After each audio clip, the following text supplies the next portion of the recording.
welcome to the Intuitively Wild podcast. I'm your host, Rachel Levine. Living intuitively wild is about coming back home to ourselves. Here we talk about how to live connected to ourselves, others, and nature, and make a commitment to radical authenticity, vulnerability, and acceptance. On this podcast, we delve into a wide range of topics that span the human experience. We peel back the layers and talk about the things that are often not talked about. This is a space for us all to walk and wander this path of life together. Let's dig into our roots and go deep. Hello and welcome back to the podcast. Today we have an interview with Eir Atla. Eir is a medical astrologist, AstroHerbalist, and a green witch. She combines herbalism and astrology to really help people get to the root of their problems and heal on a whole integrated level. We go into what all of these modalities are and how Eir works with them and how she discovered these modalities for herself. We talk about her path to transformation and change, what led to that, her abusive relationship, breaking old patterns, and the truth about healing. What it means to truly heal, what it takes to truly heal, what we need in order to live authentically and aligned and integrated as our full selves.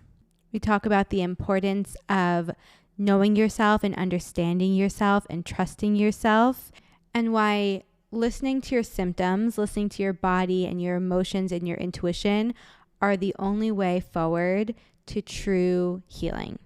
I loved this conversation. I think you will too. Eir is full of wisdom. She's also a reflector, the first reflector we've had on the podcast. And you can just tell that she sees what needs to be seen and she is not afraid to say it. At least she's not afraid to say it now. So I hope that something in this podcast sparks something inside of you and that you take action on that spark.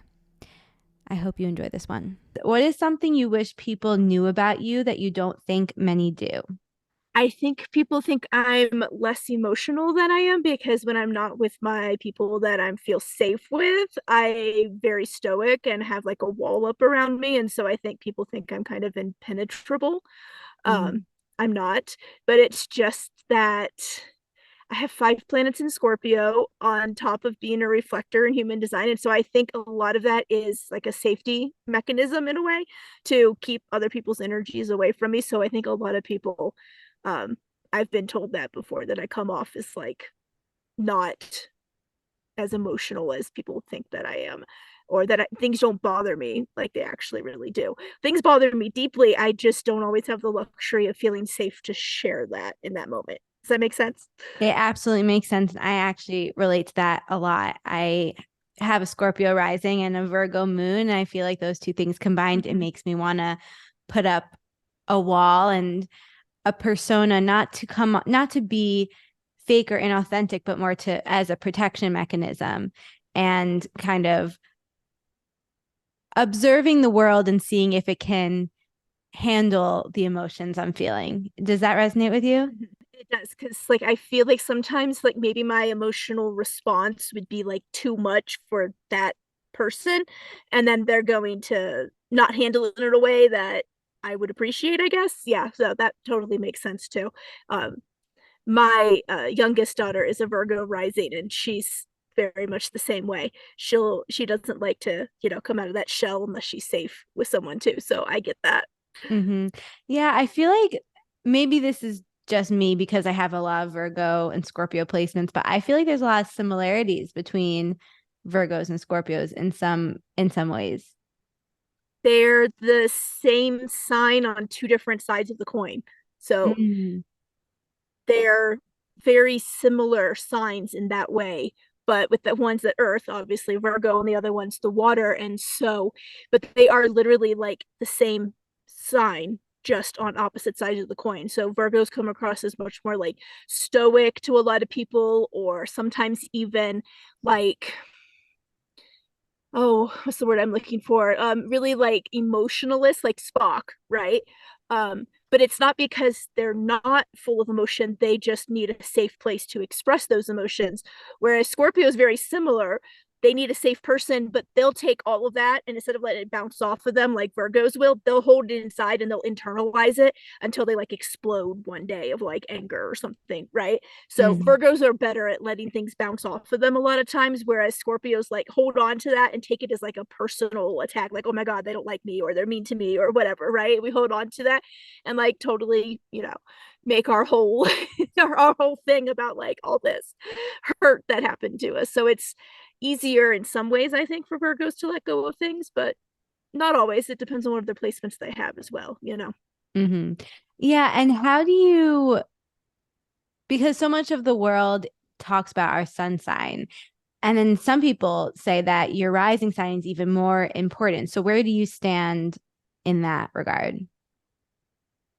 I think it's really a mix of the top three for sure that people really give off. So that's why it's really hard to ever like just look at someone and go, oh, well, you're a Virgo sun or whatever, right? Because you're a mix of the sun, moon, and rising. Um, but your rising sign is typically the one that people like see you as first because that's like your soul. It's kind of who you really are. It's kind of the shield you put up to your ego puts up to help kind of like keep people from really like getting to know you too well, just in case, again, they're not a safe person. So I get told a lot because I have a Scorpio sun and moon that I don't come off as that at all because I have a Leo rising. So everybody assumes that I'm like this really outgoing, super infectious person who loves to talk all the time and be all this. And while some of that is true to an extent, I am much more introverted than a lot of people realize because I come off with that Leo energy of like, yes, everything's great and I'm so super and sunny and happy all the time and I'm super energetic, but it's not necessarily like 100% true. It's true in certain situations, but again, it's more of like a shield. So I think rising is much more important in many cases when you're first meeting somebody and what you judge them on your first impression is their rising sign. Yeah, yeah, I relate to that because I have a Virgo sun and moon and then a Scorpio rising. So I also have that interaction between people's perceptions of me and my own perception of myself sometimes being different. So before we go even deeper into the astrology piece, who is Eir? How, when you think of yourself, how do you think of yourself? How would you describe yourself to someone who you trust and who you want to know you? Well, if we're going to be like, how would I do it to someone who feels like I know for like my safe person is, oh, well, Ire is an intuitive badass who can really determine things by just looking at people, talking to them briefly, and can figure things out really, really good. I am very, very good at deeply being able to dive into like getting to know somebody very quickly if I'm in that mood for like that kind of discussion and intuiting a lot of stuff that they would be like, oh my God, how did you do that? Like we've talked for 2 seconds. So that's kind of like one of my superpowers, I guess you Mm. could say. Um, the other way I would describe myself is I'm just a powerful human being who is very ecstatic to be on this earth again this time around the sun. This time around the sun, I have met my soulmate and we are together, and it is fabulous. And I have my 4 amazing kids. So I'm a mom, I'm a wife, I have my pets. Just super, super lucky that I get to live the life that I live. We are nomads, we live on the road, we go wherever we want, whenever we want. Um, and I just am really blessed with the people that I have in my life and the family that I have this trip around the sun. I'm excited to see if I decide to incarnate back after this life and to see what happens the next one. But for now, I'm really enjoying this one. Sometimes we can get caught up in the spiritual realm and get really airy and esoteric, and I think it's so important to be grounded in our bodies and be so grateful for being Mm-hmm. a human even through the Yeah. hardships. I mean, that's part of the beauty, and so I love that you brought that in. And I also love what you were sharing about being really intuitive and knowing someone just by looking at them and sensing them. I mean, that's a reflector's magic, I feel like. Is that something that you think you always had naturally? Is that something you've tapped into more recently? How has that unfolded for you? It is definitely something I have been aware of since I was young. I would immediately be the person in the family who was like, "Oh, I don't want to be around this person. This person over here is not right. There's something wrong." I maybe couldn't tell you exactly what it was, but like I knew intuitively, like I don't want to be around this person. And then like maybe weeks later, months later, years later, we would find out something about this person that I was like, "Oh, see, that's why I didn't like being around them." Right. So it's always been there. I was raised in a family though that didn't appreciate those gifts, and so tried to squash them a lot and really um stop me from using them. So I think for a little while I lost some connection to that and didn't listen as well to my intuition as I should have. But in the last 12 to 15 years I've really been getting back into touch with that side and really honing that gift, and it's not steered me wrong yet. When I don't like somebody, even if I can't tell you why, or I just have this bad feeling, like I'm now blessed with a spouse who will literally go, "Okay, if you're feeling off, then we're not going to stay here in this place, or we're going to, not stay in this interaction anymore, and we'll find a way to, exit us from said situation." So that has also helped because I don't feel like I'm being like demonized for having that gift anymore, and so I'm allowed to let it flourish, and it has. Yeah, that's so important. I mean, that's the gift of the reflector. I was saying, as I was saying before, we are here. Everyone else is here to see the reflector as the mirror. Like you show the society how it's functioning and what it's how it's doing. And so your perception, your what the energy you pick up on from other people is so important. And it's so I love that your partner is able to trust that in you, even if you're not able to exactly pinpoint the specific the specific thing that you are picking up on, because that's the thing with our intuition. We don't always need to know what it's saying exactly. We don't always need to understand it, but we do need to trust it. And I think a lot of people have had the experience where they were taught at a young age that it's not okay to just follow that blind trust. We really have to be able to have a logical explanation for everything. And so we're taught to turn away from that. And then, hopefully most of us are able to find our way back to that connection. And I'm so glad that you've been able to really dive deep back into that for yourself. It's been such an amazing thing to like really start listening to it. It's amazing how your life changes when you stop ignoring it and start actually following it, even when it doesn't make any sense. And you're like, I don't know why I'm doing this, but that's what I'm going to do. And then it Mm-hmm. turns out okay. And you're like, oh, okay, that's why I was doing that. Exactly. And you can only build that trust by acting on it without having it at first. Did you have a moment where you started to lean into that trust blindly? Can you think back on an exact moment or time or situation, or was it just more of a gradual process? I would say May 14th of 2012. Oh, um, wow.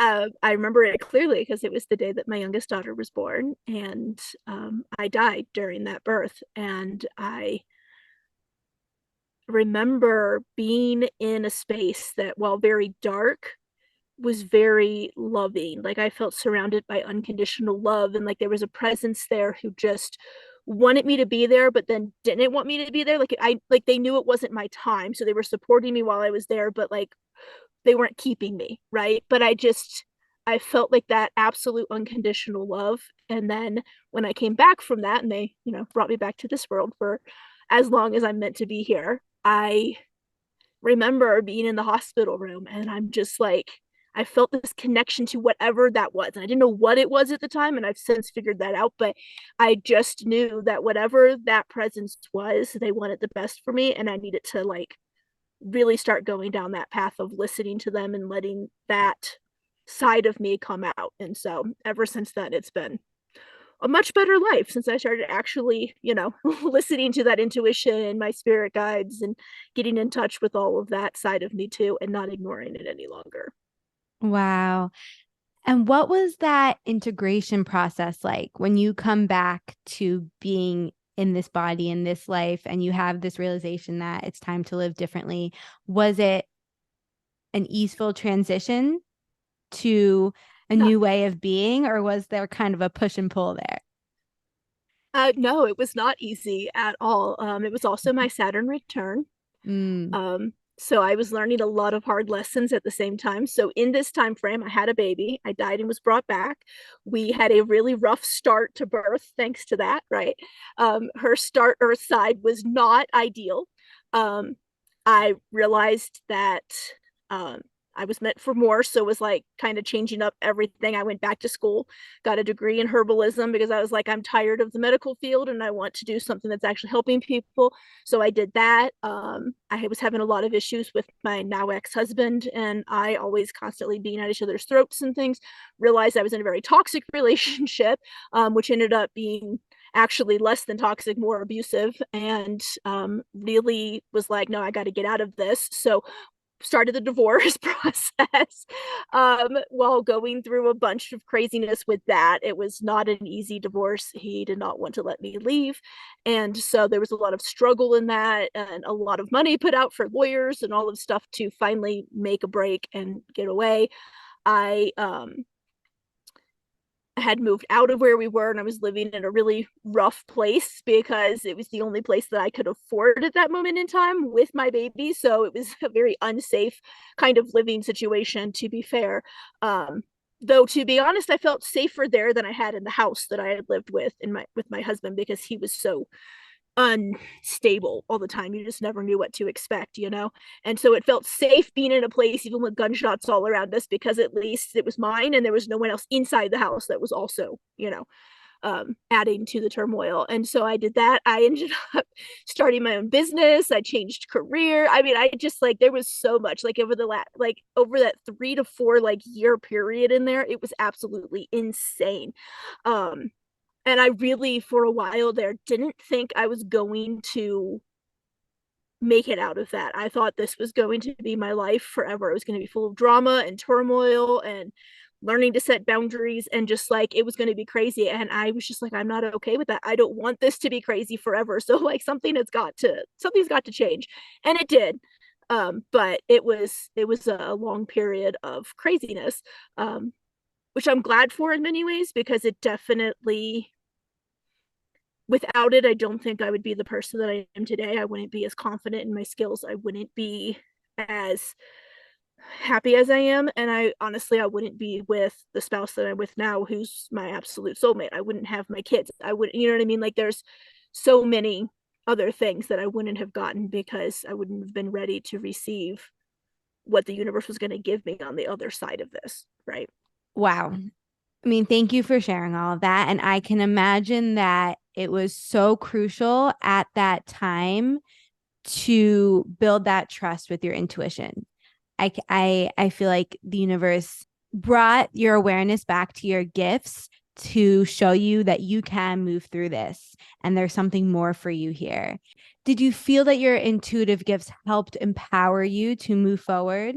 Yes, because I started listening to them more. So like while I was going through the divorce, there was a moment when my we were required to go to mediation and my ex wanted to like see me in person and I didn't want to see him because I just all that stuff. But I said I would allow like a 5 minute interaction as long as there was other people in the space because I didn't feel safe being alone with him. And he spent the entire 5 minutes like actually sobbing and crying and talking about how sorry he was and he really missed me and he wanted me to come back. And part of me really wanted to believe that like he, figured out that he was, abusive and was going to change. But then at that point, it only been like 6 months, and nobody makes great leaps in changing in 6 months, no matter whether it's a good change, a bad change, whatever, right? Nothing happens that quickly. And my intuition was screaming, don't listen to this. This is bullshit. Just be done, right? Like you need to say no. And so I just stood up and was like, no, I don't really care what you're saying. I'm sorry. And I just kind of left the room. And I think if I hadn't listened to that intuition that moment, I would have put myself back in a situation that was not only safe for me, but would have been unsafe for my daughter at the time as well. And we would have been back in a bad situation that I had spent forever extracting myself from. And I think that's why, you know, having been in that situation, so many women do go back to people who have abused them, is because we've been taught by them, by society, by some people, to ignore that intuition that's screaming, run in the opposite direction, because of so many different conditionings in our lives. And I just was like, I'm going to listen to me now, because I've spent my whole life listening to other people and it hasn't gotten me anywhere good. Look where I'm at now, right? Like, I'm literally fleeing an abusive situation, so it's not, whatever they've taught me is not working. So we got to try something different. And that's kind of was like a good defining moment when I didn't let that manipulation do what it was supposed to do, right? Manipulate me into something else. And so from there, that kind of was like, oh, okay. And then I just kept like baby stepping onto that, you know, until, well, we're here now. So Yeah, I'm choosing a new pattern. It can be the hardest thing, especially in those moments where there's so much riding on it and there's such a huge part of you that can be tempted to fall back into old patterning and go back to what feels comfortable or um, familiar. But to fully trust yourself and to say, I'm going to choose something different, I'm going to rewrite this story for myself, must like it's I think it's the only way to break attachments to old versions of us and really make huge shifts in our lives. for sure, because it's so easy to fall back into those old patterns. But if we change our patterns, we change our life.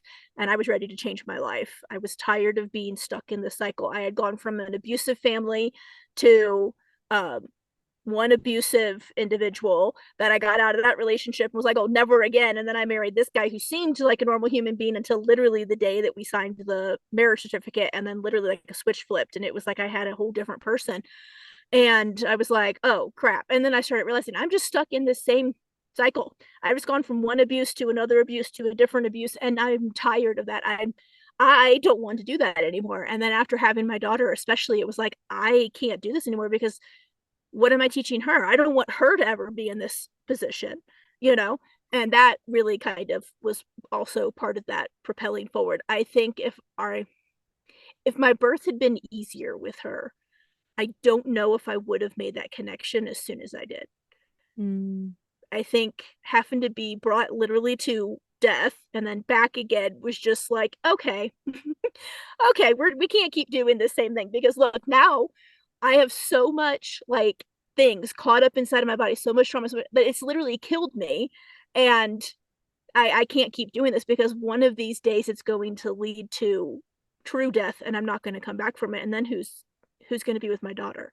She's going to be stuck with that abusive family member forever. And I'm just like, I can't do that. And so I think that really just was like the catalyst that I truly needed to just like change those patterns, break all that stuff, break all the generational curses in my family, and start down a different path. Yeah. And of course, I wouldn't wish trauma like that on anyone. And at the same time, I think when we are able to go through those really intense experiences and come out the other side, it is what can push us into a whole new chapter of our life and look back with so much gratitude and acceptance and understanding, versus people who never have those experiences and kind of just keep coasting or falling back into the similar patterns. They never have that transformative experience. And sometimes I feel sorry for them. Not sorry, but I wish that they had the awareness of their potential in the way that I'll speak for myself, my past experiences have allowed me to have.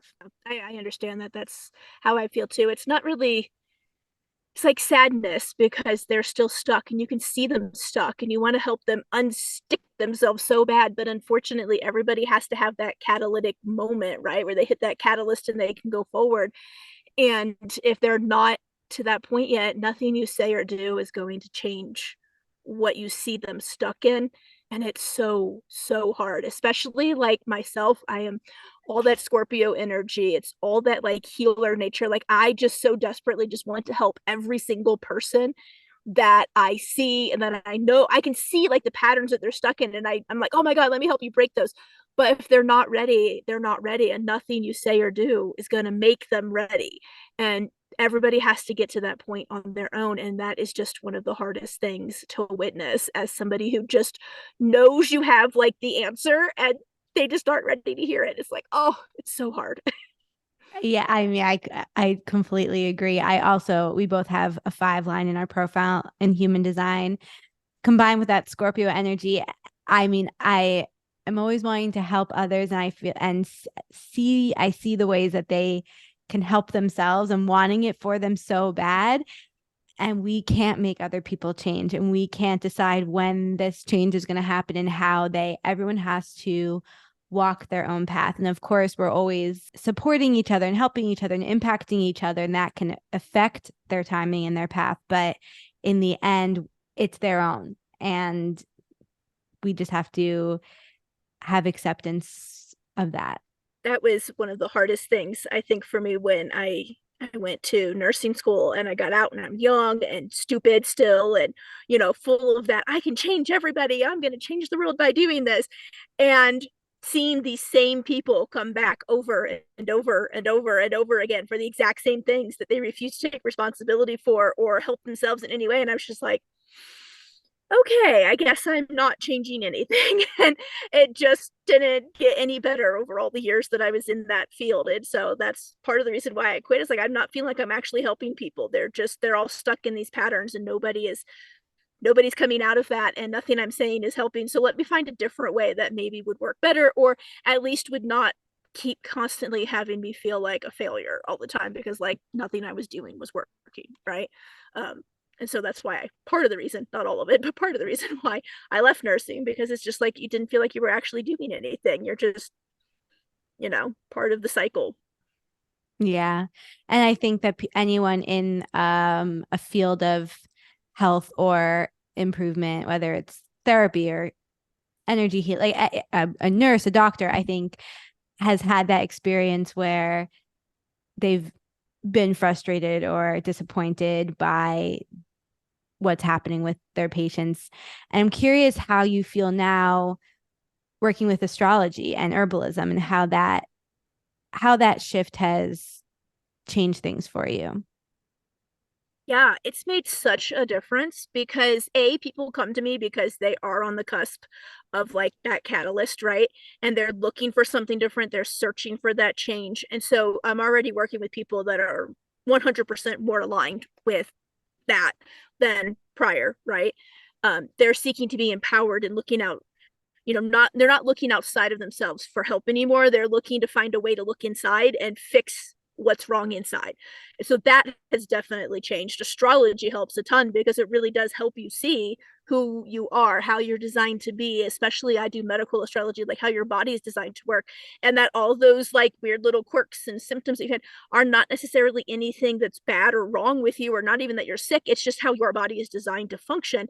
And so you start learning instead of oh, something's wrong with me, I need to go find someone else to fix it, that hey, this is why I'm doing what I'm doing, and here's the tools that I now have been given that I can do to stop that pattern if it's a pattern you no longer wish to continue.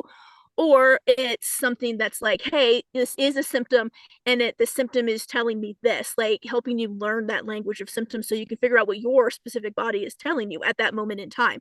And the herbs help that because each herb corresponds to a planet and is governed by them. And so if I can see that someone's like sun is afflicted or their moon is afflicted, then that gives me all the herbs that are like, okay, here's like a whole slew of herbs, then a list of them for the sun and the moon, and help me bring in which herbs would be best for that person and give us a really good jumping off point. So instead of throwing everything at a wall and just hoping that something sticks and might work, we have a very specific list right off the bat of ones that we know are going to help. But since every body is a little bit different, there's some nuance between those herbs, and we got to figure out which nuance is right for their body. So it's a lot less of a process of figuring that out and really being able to dial in how to help their body and really show them how they're designed. So I think it helps a lot. I think it's been the best like tool in my toolbox that I have added to it. Herbalism is great and I love it, don't get me wrong. I love plants, I love their medicinal ways of use. I love how they've been here for millennia and they purposely came here to help us and on every level because they heal the mind, body, and the spirit. They don't just work on a physical only level. And I love that about them. But astrology changed the whole dynamic of how I worked with patients and clients when I got that added in there because it opened up avenues to heal things that I would never have looked at otherwise or even been aware was the actual root problem, right? And so it's definitely been a game changer for me, for my clients. People have gotten such better results than they were getting before with just me doing the herbs, right? Doing consultations and then just doing herbs based on whatever else I was using at the time, right?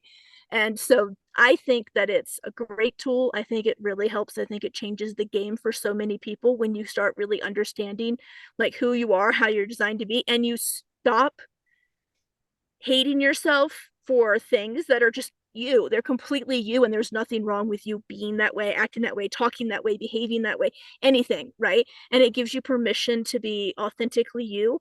And that starts helping the healing process right there. As soon as you just start acknowledging that there's literally nothing necessarily wrong with you, it's society or it's your family or whatever, right? That's been conditioning you to believe this way about yourself. Healing starts like that because you're no longer holding on to other people's thoughts, beliefs, that trauma, right? And you can start releasing it. And so I think it's like the best tool out there, but I'm all obviously biased.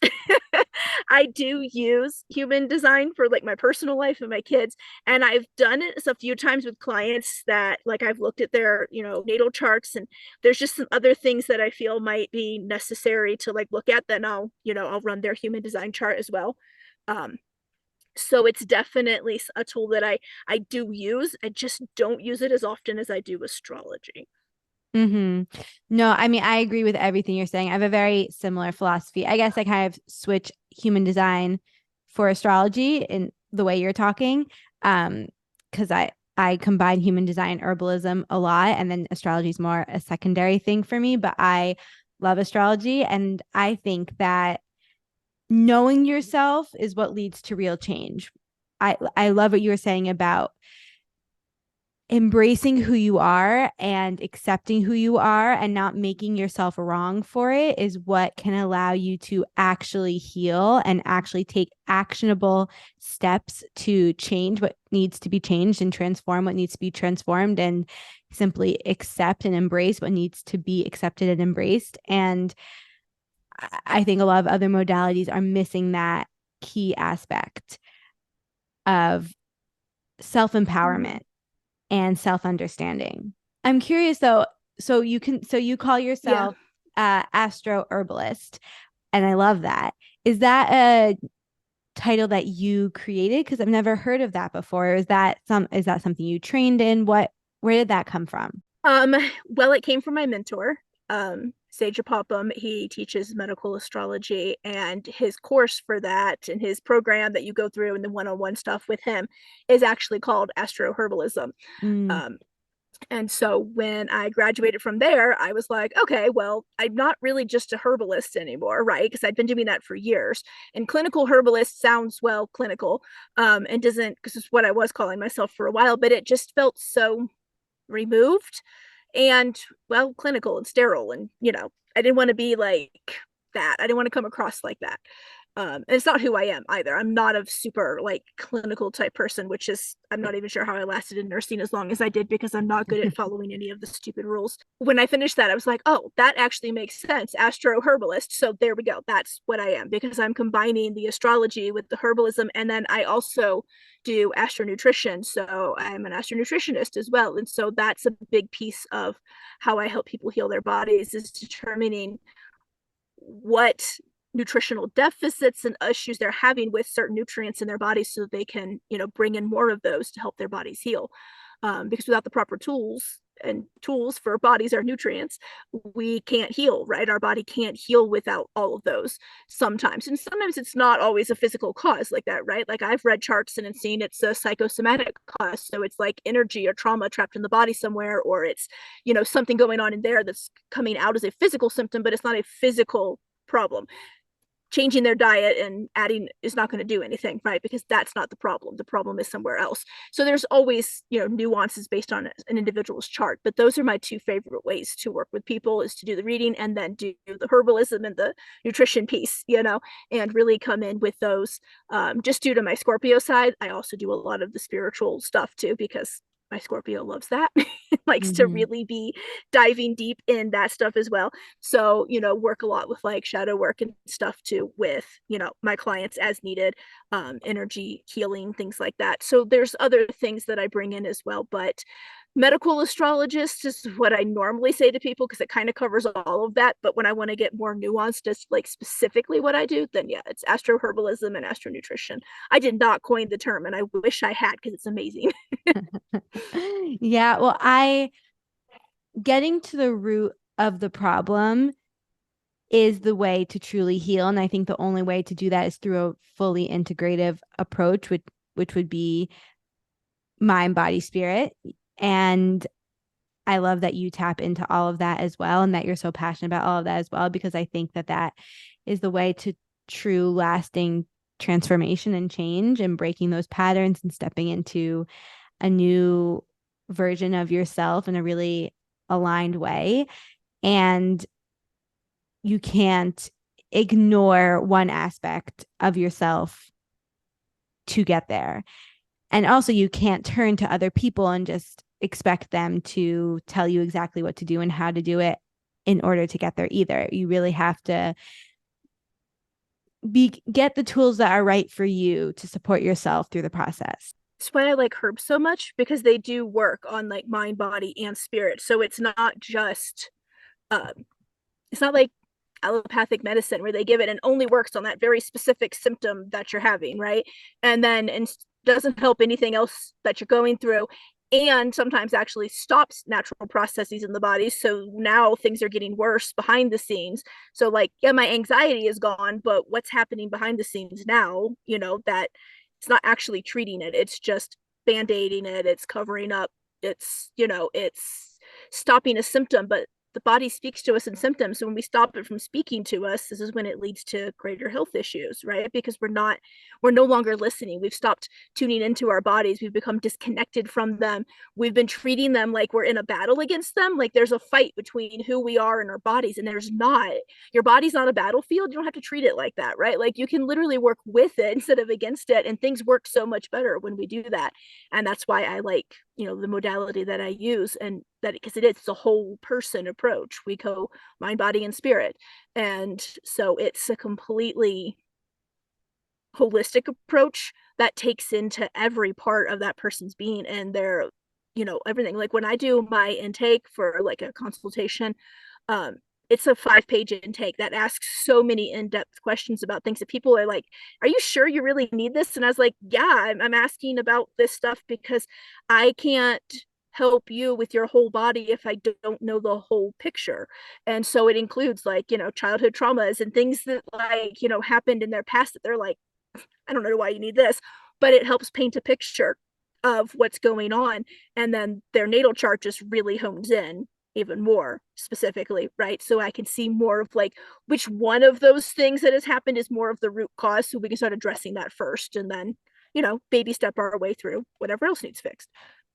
Exactly. I could not agree more. And this is why I can get frustrated when people are looking for a cookie cutter answer, or think that someone else's path to healing and success will be theirs, when it's so nuanced, it's so individualized, and it requires you to find what works for you. And it requires you to go deep with yourself and really know yourself. And a lot of people are either consciously or unconsciously scared of that or avoid that. And these modalities, the herbalism, the astrology, the human design, it and I also do a lot of yoga therapy, all of these different spiritual modalities, they force you to go there. And that can be really confronting and challenging for people. But I think it's the only way.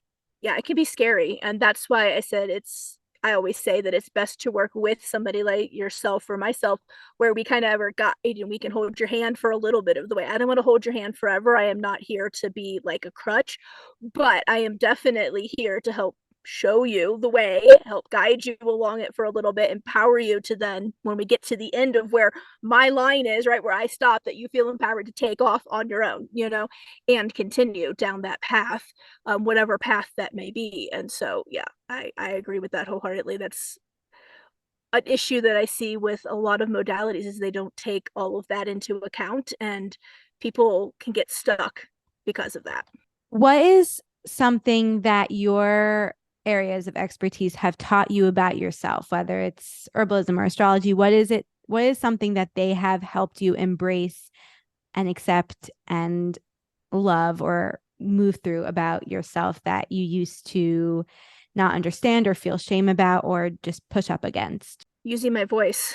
I used to really be told all the time, you talk too much, you're too loud, you're too, something too gregarious, just stop, stop, stop, stop, stop.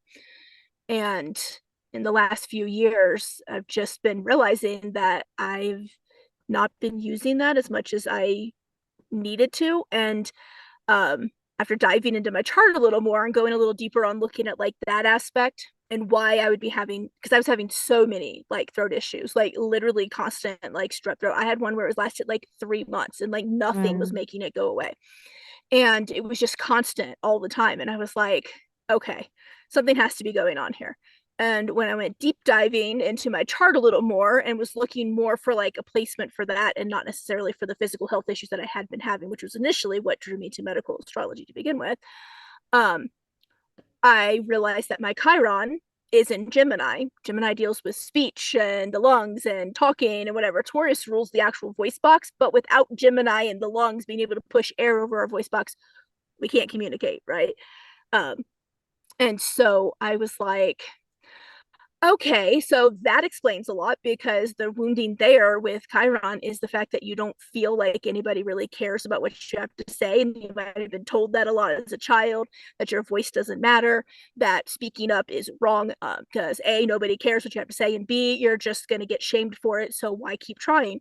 And when I started working on that in the spiritual realm, I started working on it in the herbal realm with different herbs that were good for the throat and moving that kind of stagnant energy out of there and getting that out and like doing the shadow work behind all of that.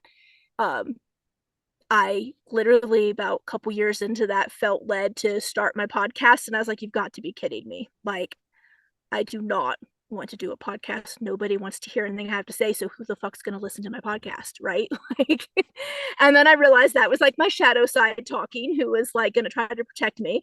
And also part of that being a 5-2, I'm just, stepping out into that and talking about like things that really matter to me, is not always easy. And I think a lot of that had to do too with how my childhood went, with the, always being told that, being that projection being placed onto me if I'm talking too much or what I'm saying is just too weird and things like that, right? And so, yeah, I started on the herbs. I still have a tea that I drink with a few of those in there just to, make sure that I'm doing my part.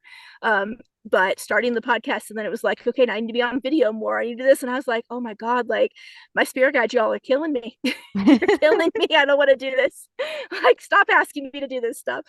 But I've noticed the more I do it, it's like the more people come into my world and are happy to be there. They like what I have to say. They love my podcast. Like, I get emails all the time from people listening. Oh my God, I just love your podcast. And I'm like, oh, okay. It took me a long time to be like okay with that, because it is people hearing what I have to say and actually hearing it. Like, they're not just, they're actually listening and hearing and interacting, and I'm like, okay. And so slowly but surely that has really started changing things. And so the herbs have helped for sure, because that's definitely what they do. But I think addressing that shadow side of it too, and then just listening again to that intuition and my guides and saying, okay, if you think it's time for me to step out and do this, then I will. And I did, and I'm glad that I listened to him, but I won't say that it was super easy. I don't want to lie to anybody and make them feel like as soon as I did it, it was instantly amazing and wonderful, and I never had any issues again, and my shadow never popped back up its head, right? Because that's not true, but it definitely has. It's been better, and it's slowly getting to the point where it's fine. I haven't had any throat issues in ages. I did have a little bit like a couple weeks ago, and that's when I realized that it was because I had been um, again withholding my voice on something that I knew I needed to speak up on but didn't.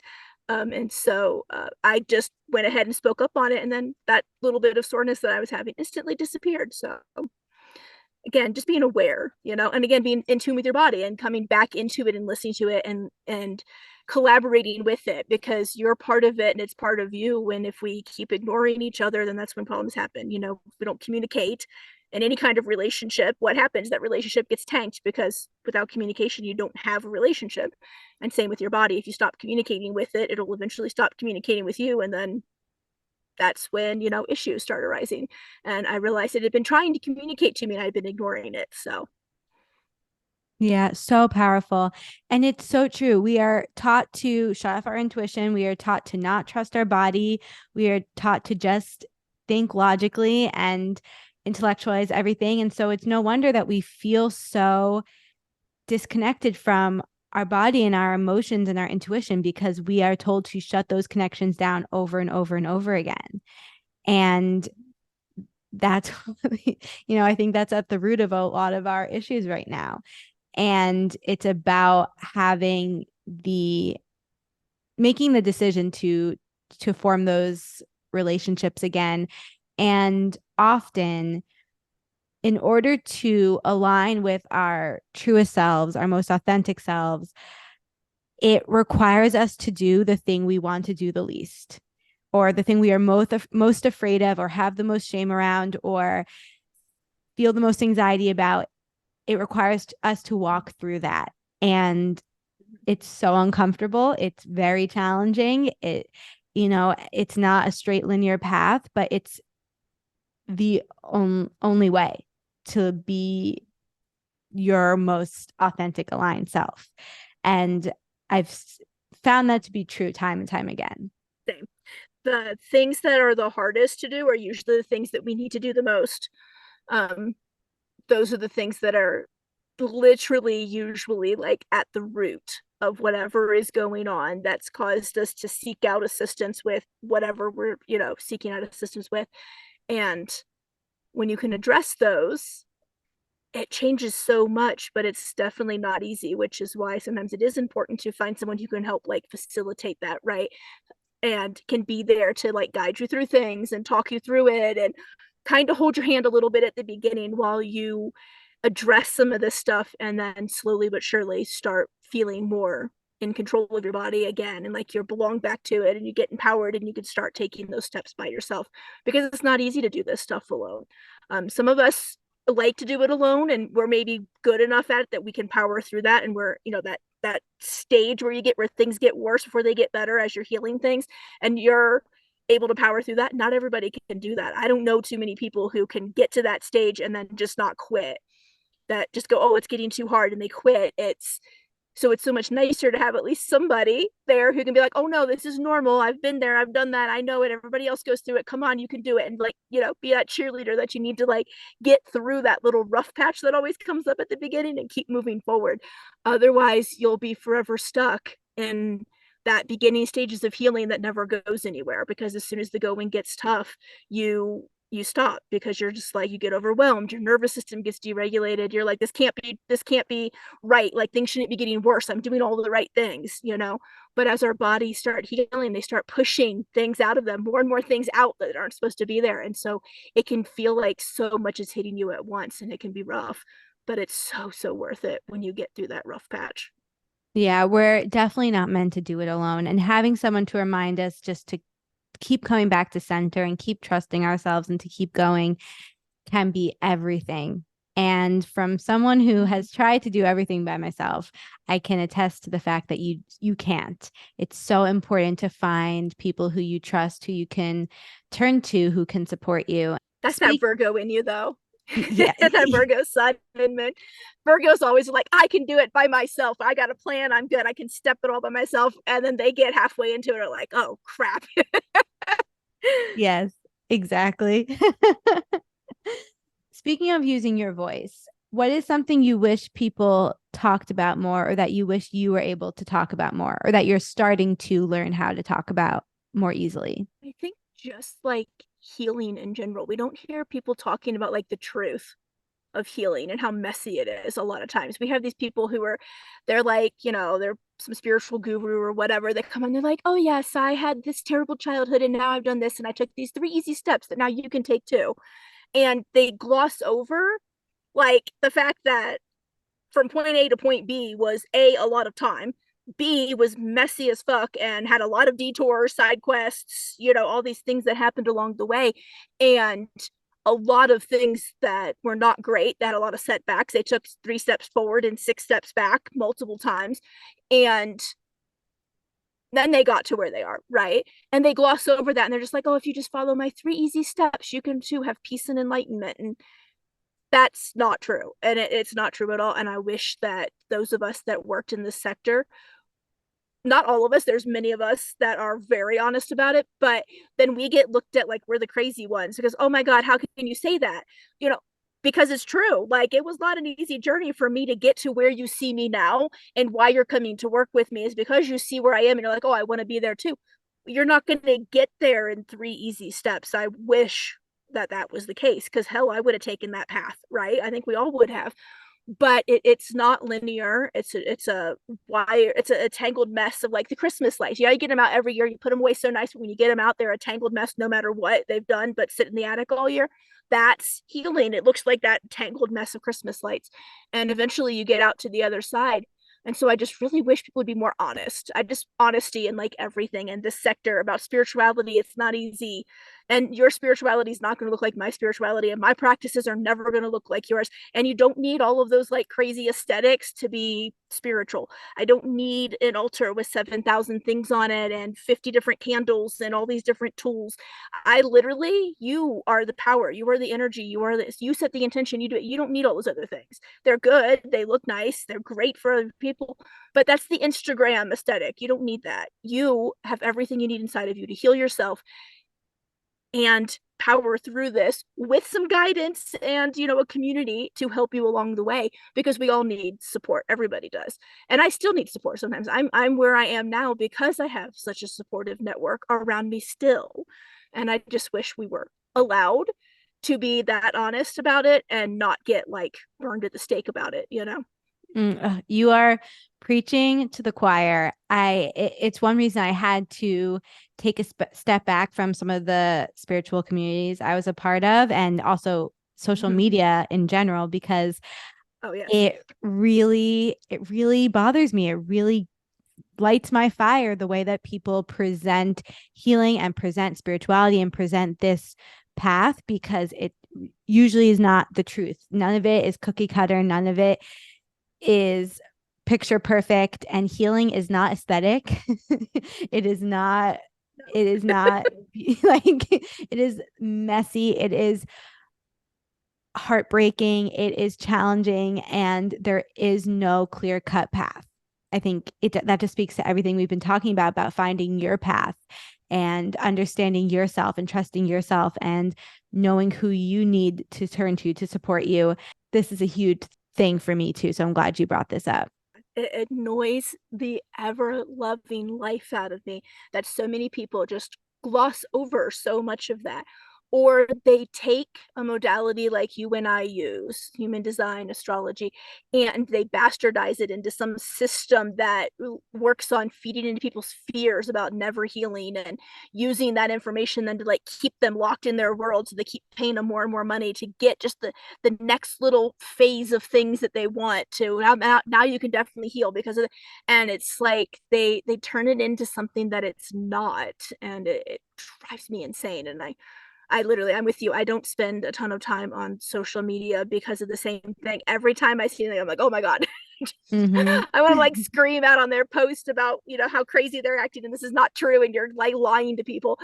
But then I'm like, okay, I can't just be going around and like literally doing that all day. I would get nothing accomplished in life because I could be online all day long doing that. Literally, I could do nothing else all day. Yeah. And I try to remind myself that the people who are spewing that, that's part of their path too, so I'll let them live their path. But what I always need to remind people is if someone's saying something to you that feels constricting or restrictive or labeling, or that doesn't feel good to you, trust that. If it takes your power away from you, trust that and run the other way, because that is a sign that it's not right for you. That's what I always say in my readings when I do them is take whatever resonates with you and leave the rest Mm, because that's not meant for you currently. It might be meant for you later, right? And that's why I video all of my recordings, all of my readings, so people can go back and listen to it because later those parts that didn't resonate today might resonate later because they've reached a point in their healing where now that's what they need to hear. I've had so many of my past clients reach back out and go, oh my God, it's been like a year since my reading, but I listened to it again and I just picked up something new that I didn't even like really hear last time that now I can start again. Thank you so much for like recording this so that I can, do that and go back. And I was like, oh, that's good. I wasn't recording them at first. And I realized I was like, maybe I should do that. And it's been such a good thing that I have because again, you're not ready right then, but you might be later. And I'm not going to remember a year from now what it was I told you a year ago. You know what I mean? So it's not hmm like you can come back and be like, what was that you said again? I have no idea, none whatsoever at this point. Sorry. Yeah, no, I say the same thing to all of my clients as well. And I think it's really important for people to say, because everyone is on their own timeline and going, you never know what people need to hear right now. The most important thing is what resonates with people in that moment. Okay. Yep. Living intuitively wild means living dedicated to your true, authentic self, no matter what. How do you feel like you live intuitively wild? Well, I am 100% always myself. What you see is what you get. I don't beat around the bushes. I don't hide things. I'm 100% very honest with people. Part of that is that Scorpio nature. And I just embrace who I am. And if you like it, great. And if you don't, not my problem. That is definitely a you problem. And one day we might mesh, but in the meantime, we don't. And that's okay. I'm not here for everyone. I'm not here to be for everyone. And I don't wish to be. I love that. And I try to take that energy on as well, especially having a 5 line in our profile. People will perceive and project what they will, and that is out of our control. And so all anyone can do is show up with the best of intentions and in alignment with their authenticity, and the world will receive that as it will. So it's that confidence and that dedication and devotion to showing up as aligned as we possibly can in each moment. And it's definitely a practice, but it's so important. It takes time, I think, to get there too sometimes. It's not you could just dive right in and do that. Yeah, it definitely takes time. Well, Ira, thank you so much for being here. Please share with everyone where they can connect with you and work with you. Your work is amazing, and I love your values and your authenticity with it. So please share all that you are offering right now. So I have my two books. One is called the Your Sun Sign and Your Health, and it is all about how your sun sign shows up in your chart and what health problems are common there, and how you can holistically help those.